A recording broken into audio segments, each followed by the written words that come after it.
15 produkto na dapat present sa tindahan mo para lumakas ang benta mo at dayuhin ang tindahan mo. Mga kanegosyo, ito pong pag-uusapan natin na to, sigurado naman karamihan sa atin ay ibinibenta na yung ganitong klase ng mga produkto. At yung iba naman sa atin, maaaring hindi. Ito mga kanegosyo, case-to-case basis po ito ha. Maaaring itong mga produkto na pag-uusapan natin ngayon ay pwede mong ilagay sa tindahan mo o idagdag sa mga paninda mo, pero maaari rin namang hindi. So, depende sa sitwasyon ng tindahan mo, sa lokasyon ng tindahan mo. Makinig ka ng mabuti. Lalo na kung nagpaplano ka palang magtayo ng sari-sari store business mo sa taong 2024. Okay, umpisahan na natin kagad yan mga kanegosyo. Una nga po sa listahan natin, syempre, hindi pwedeng mawala yung alak. Kapag ka may sari-sari store business ka, so ito yung mga produkto o paninda na talagang magge-generate ng sales sa tindahan mo. Yang Red Horse, yang Alfonso, Emperador, GSM Blue at iba pang mga inuming nakakalasing. Mga kanegosyo, for sure naman kapag ka magtatayo ka ng sari-sari store mo, sigurado akong nasa listahan mo na rin yan. So punta na tayo sa number 2. Syempre kapag ka may tinda kang alak, ang susunod na hanapin ng customer sa tindahan mo ay yung tama, yelo. Alam nyo mga kanegosyo, lagi pong magkapares yan dalawang yan. Kaya kapag ka may tinda kang alak, siguraduhin mo na dapat meron ka rin tindang yelo. Kasi ganito sa experience ko dito sa sari-sari store business po namin, ang mga customer kapag ka nagtanong, boss may Red Horse kayo? Syempre sasagot ako, meron May yelo kayo, boss? Wala naubos na Naku, sayang. Doon tayo sa kabila. Boss, balik kami tingin lang kami doon 'di ba? Sayang yung customer ka negosyo. Isipin mo magkano Red Horse, 'di ba? 110, 115, 120 pesos. Kung tatlo bilhin yan, magkano na 'yon, 'di ba? Dahil lang wala kang tindang yelo, lumipat na sila sa kabilang tindahan. Sayang yung kanegosyo. Kaya kapag may tinda kang alak, siguraduhin mo na may tinda ka ring yelo. Number 3 na tayo, mga kanegosyo. Syempre, may alak, may yelo. Dapat meron ka ring sigarilyo. Okay? Tama mga kanegosyo. Alam ko marami sa mga sari-sari store owners na hindi po nag-o-offer ng mga ganyang klase ng produkto, mga bisyo, lalo na yung mga medyo hindi pinapayagan sa religion nila, no? Pero marami rin naman po mga sari-sari store owners na nagtitinda rin po ng mga produkto na bisyo kagaya ko po. Siguro kagaya mo rin, ano? So dapat may sigarilyo ka kasi fast moving yan mga kanegosyo, sigarilyo. So punta na po tayo sa number 4. Ano? Alam mo na? Juice. Siyempre may tinda kang alak For sure, kung nagtitinda ka ng Red Horse, siguradong nagtitinda ka rin ng gin, di ba? Or Emperador, or GSM Blue, di ba? Ayan yung mga inuming nakakalasing na madalas hinahaluan ng juice. Kaya dito, kapag may customer ako na bumili ng gin bilog, siguradong sigurado, hindi po pwedeng bibilihan ng gin na hindi maghahanap ng juice. Kaya in-offer ko, Nesty, ikaw, depende sa inyo kung anong brand ng juice ang sikat sa lugar nyo.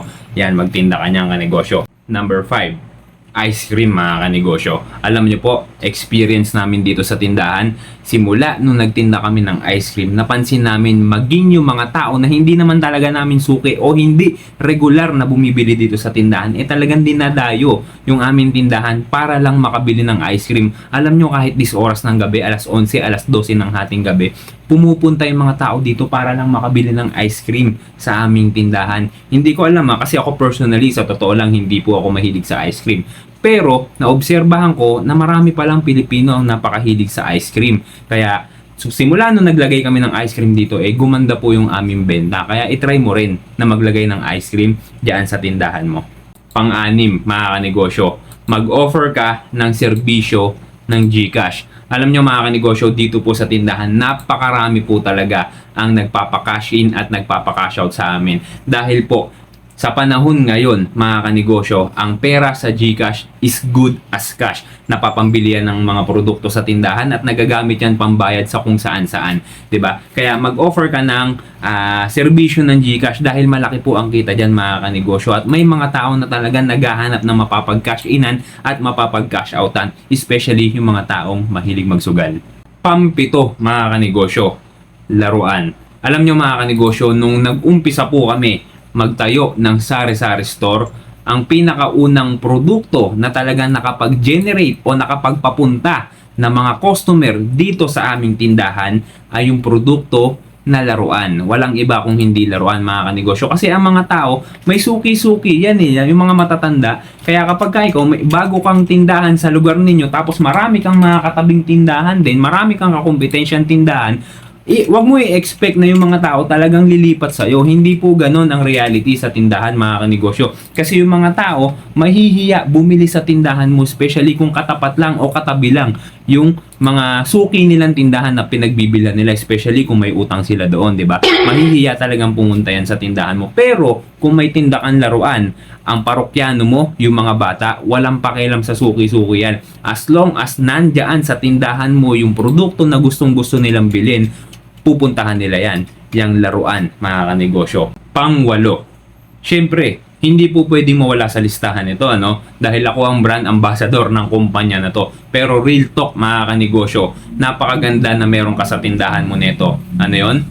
Walang iba, kundi volts, ang charger na sa kalam. Mga kanegosyo, sa mga hindi nakakaalam kung ano ang volts, ayun po yung charger sa cellphone. Ayan, nagbebenta po ang Volts ng ganyan. Nag-o-offer ang Volts sa mga ganyang klase ng produkto, yung mga cable, charger, earphone. Alam nyo, mga kanegosyo, kung ikaw maglibot ka sa mga tindahan dyan sa inyo, subukan mo maghanap ng cable ng mga charger, ng earphone kung nagtitinda, di ba? Siguro sa 10 tindahan mo, isa lang ang nagtitinda ng ganon, o baka wala pa nga eh.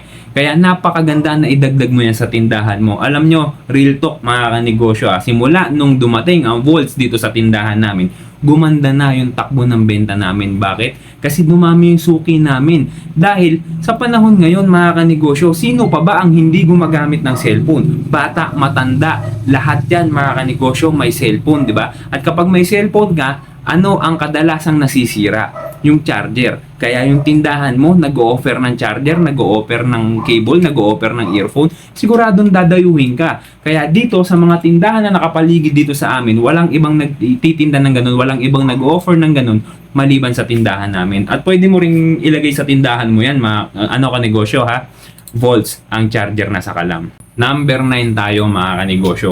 Syempre, pagkain, 'di ba? Yan ang kailangan nating mga tao eh, 'di ba? At ang mga Pilipino napakahilig kumain. So pwede kang magtinda ng ulam, ng kanin o ng tapsilog, ng burger, ng merienda o footlong o fresh fries, mga ganyan, mga tusok-tusok o mga affordable milk tea. Mga kanegosyo, alam nyo na obserbahan namin dito sa tindahan na ang daming mga tao ang talagang pumupunta dito ang laging gutom, 'di ba? Pero dito, unfortunately, hindi kami makapag-offer ng ganon. Syempre, yung ibang mga katabi namin tindahan, nagtitinda na sila ng ganon. Ayaw naman namin na pumarehas pa sa mga kanilang paninda. Kaya okay na kami dito sa kung ano yung laman ng tindahan.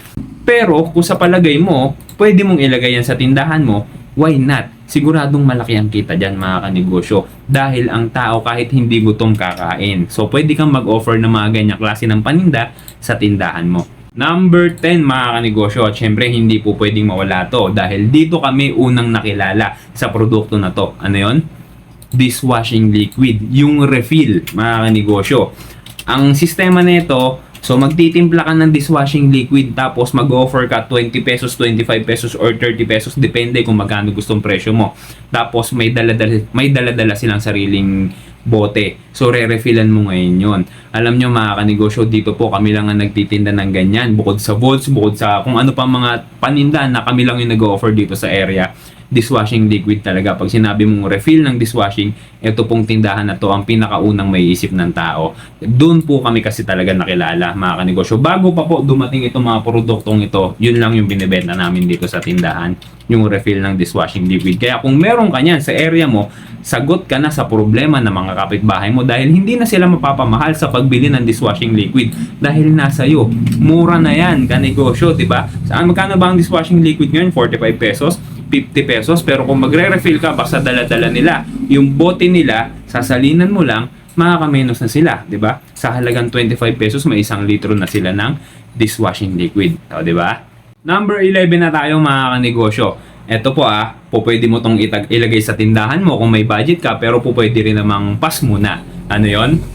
Pet supplies. Kung mahilig ka sa mga hayop, mga kanegosyo, mahilig kang mag-alaga ng hayop, siguro bagay ito sa tindahan mo. Pwede kang mag-offer ng mga pagkain ng pusa, mga pagkain ng aso, or yung mga cat litter Kasi kung nakatira ka sa isang residential area, yung mga kabahayan dyan, may mga alaga ring hayop, aso, pusa at kung ano-ano pa. So, pwede ka mag-offer ng pet supply sa tindahan mo. At ang dami na pong gumagawa niyan dito sa amin. Dito, parang sari-sari store na nga rin po sila mga kanegosyo dahil parang 5 o 6 na sila dito. Kasi nga po, medyo affordable naman yung budget kapag ka nagnegosyo ka ng ganyan. At kung may tindahan ka, pwede mong idagdag yan sa paninda mo kanegosyo.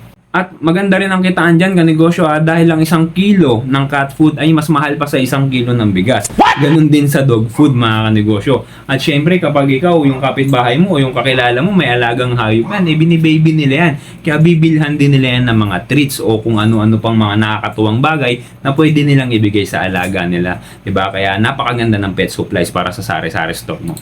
Number 12 mga kanegosyo, pwede ka mag-offer ng printing services, Xerox at mga school supplies. Lalo na ngayon, 'di ba? Mga estudyante, karamihan may cellphone pero walang computer sa bahay, walang printer. So pwede ka mag-offer diyan sa lugar ninyo para ikaw na yung pupuntahan ng mga estudyante. Ikaw na yung dadayuhin ng mga estudyante, maging ng mga magulang nila kapag merong kailangang ipa-print na module sa school nila or ipa-Xerox, 'di ba? Mga tao sa munisipyo, malapit na munisipyo dito sa amin. Kaya nag-o-offer kami ng ganyan. Mahilig sila magpa-Xerox. Mga estudyante nagpapa-print. Kaya pwede mong i-offer yan sa tindahan mo, kanegosyo. Number 13, mga kanegosyo. Pwede ka maglagay ng talipapa diyan sa harap ng tindahan mo, 'di ba? Para yung mga kapitbahay mo hindi na pupunta ng palengke. Ikaw na ang magtinda diyan sa inyo, ikaw na magtinda ng baboy, ikaw na magtinda ng isda, ikaw na magtinda ng baka, ikaw na magtinda ng gulay at kung ano-ano pa, 'di ba? Maglagay ka ng talipapa diyan sa tindahan mo kung available pa yung space sa harap ng tindahan mo. Number 14, pwede ka mag-offer ng timpla ng kape. Lalo na kung nagpapamadaling araw ka sa tindahan mo, kung bukas ka pa rin hanggang madaling araw, pwede ka mag-offer ng timpladong kape or pwede ka maglagay ng vendo machine, coffee vendo machine. Malakas yung kanegosyo kasi yung mga tao, di ba, lalo na kung may mga barangay tanod na naglalakad dyan sa harap ng tindahan mo. So para hindi sila antukin, pwede ka mag-offer ng tinitimplang kape or coffee vendo machine. Pwede mo dagdag sa tindahan mo yung kanegosyo. Pang-15, panghuli mga kanegosyo. Siyempre kung sa number 1 nag-offer tayo ng alak, siyempre sa pang 15 natin dapat mag-offer ka ng mga refreshing na paninda kagaya ng soft drinks, ng tubig, ng mga sesto, mga ganyan, 'di ba? Pwede yan kasi mga kanegosyo para sa mga hindi naman mahilig mag-inom ng alak, pwede kang mag-offer ng soft drinks, pwede rin yung pambaon ng mga kabataan, 'di ba? At yan ang 15 produkto na po pwede mong idagdag sa mga paninda mo or kung nagbabala ka pa lang magtayo ng sari-sari store business mo o ngayon may idea ka na para kapag nag-open ka ng tindahan mo sa 2024 alam mo na kung ano ang mga bibilin mo, 'di ba? Alam ko marami pang mga produkto na hindi ko nabanggit dito. Ikaw na lang bahala kung anong sa palagay mo pwede mo pang idagdag o pwede mo rin i-comment sa baba, 'di ba? Para ma-share din naman natin sa mga kapwa natin sari-sari store owner. Yun lang mga kanegosyo, maraming salamat sa panonood mo.